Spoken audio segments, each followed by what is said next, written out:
All right, we are doing our first color glazing with the Glazing Gloss Liquid. So it looks like I have my Cadmium Orange, my white, and my black. So it doesn't look like we're actually color glazing. So color glazing is when you add your primary colors to your palette and you start adding in where the reds, blues, and yellow tones would be on the skin. So it looks like I'm still kind of cleaning up my underpainting and just making everything super smooth. Real quickly, anytime, oh, I know what I'm doing. I'm creating a grisaille on where her shirt would be. This is a little bit of a trick that I use for clothing. All right, because clothing can be like any color. You could either do the local color of the thing that they're wearing, like so she's wearing a yellow shirt, you could do a whole thing in that local color. Another thing that you can do is create a grisaille where you're just basically creating a grayscale, like a black and white photo of where the highlights, midtones, and shadows would be, and then later on you can do a color glaze over it, so you don't have to worry about if you like forgot about the highlights, midtones, and shadows. In portraits 5 and 6 in this class, I do an entire painting with an entire underpainting with a grayscale grisaille, and you can see the difference between how that would look.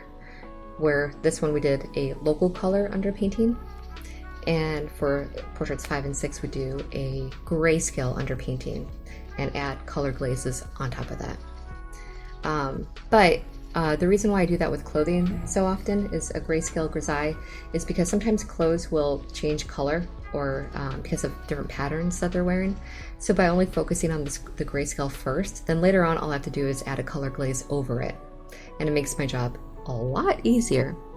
Okay, so I finally added in my red, my blue, and my yellow, and I think for this painting specifically I used a I'll have to check, but it looks like a cobalt blue, but it could be a phthalo blue.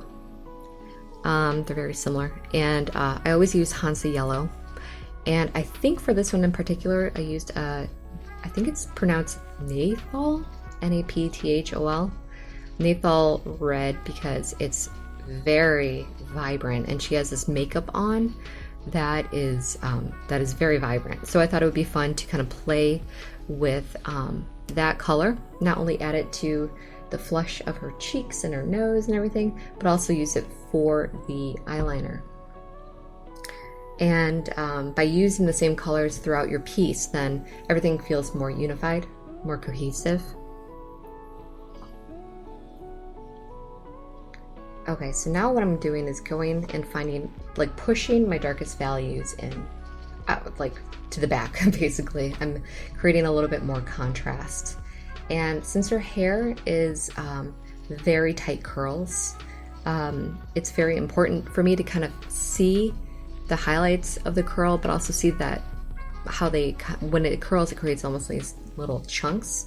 So I don't have to paint each one individually. I'm just kind of giving the illusion of where that would be.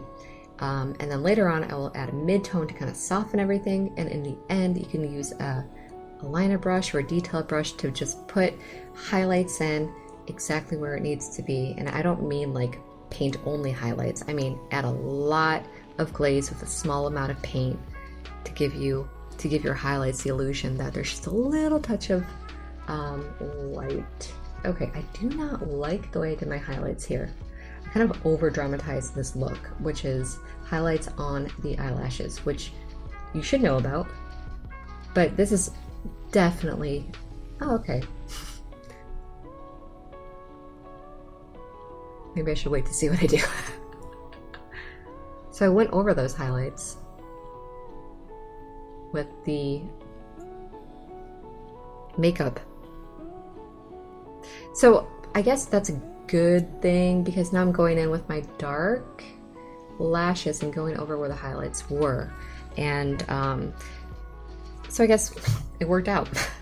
Okay, let's see how we wrap up this painting with the video 6. I will see you there.